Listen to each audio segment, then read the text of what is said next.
영광, 존귀, 썩지 아니함을 구하는 자에 대해서 묵상하겠습니다.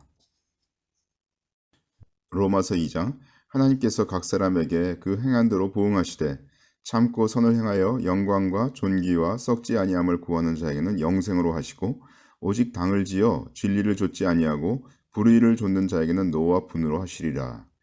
로마서의 이 말씀은 항상 저를 힘들게 했습니다. 왜냐하면 로마서의 주제는 은혜로 값없이 의롭다 하심을 얻은 것을 말하며 따라서 구원은 행위로 말미암지 않은 것이라고 했기 때문입니다. 그런데 위 말씀에서는 사람이 행한 대로 하나님께서 보응하신다고 하셨으니 서로 모순이 되지 않습니까? 물론 나는 저 말씀을 읽을 때마다 그리스도인만이 참고 선을 행하는 자일 것이라고 생각하면서 저 말씀의 뜻하는 바는 구원받은 자는 영생을 누리도록 하나님께서 해주시는 것이라고 생각하였습니다. 그러나 사실 그리스도인이라고 해서 모두 참고 선을 행하지는 않으며 그러한 이해는 성경에도 있죠. 고린도전서 5장에 보면 자기 계모와 산 어떤 그리스도인이 있지 않습니까? 따라서 이 말씀은 은혜로 구원받은 것을 말하는 구절이 아닌 것이 명백합니다. 그렇다면 위의 말씀이 말하는 그 뜻은 무엇일까요? 세상의 사람들을 크게 그리스도를 믿은 이와 그렇지 않은 이로 나눌 수가 있겠습니다.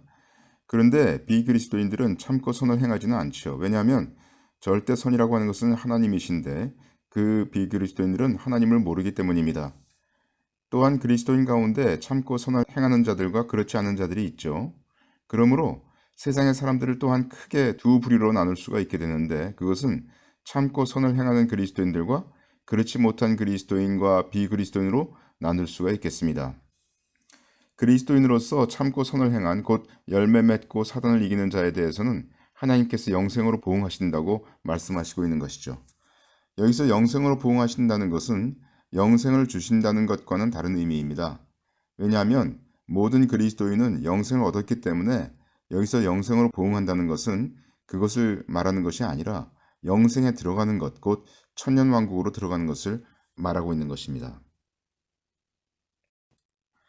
그리스도인 가운데 열매를 맺지 못한 자들은 영생이 시작되는 천년왕국에 들어가지 못하고 바깥 어두운 데에서 슬피 울며 이를 갈게 되는 보응을 받게 됩니다.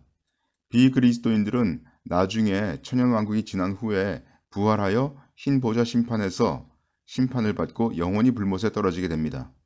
그리스도인들 중에서 열매를 맺지 못한 자는 잠시 지옥불에 들어가긴 하지만은 그들은 비그리스도인들과 달리 영원히 그곳에 있지는 않죠. 따라서 우리는 영생에 들어가기 위해서 힘써야 하며 그것은 곧 우리의 삶에 추구하는 바가 영광과 존귀와 썩지 아니함이어야 한다는 것을 뜻합니다. 계시록의 타임라인 제5권 1009편이 출간되었습니다. 전자책은 아래 설명란에 가셔서 무료로 다운받으실 수 있습니다. 종이책은 북극교에서 구입하실 수 있습니다.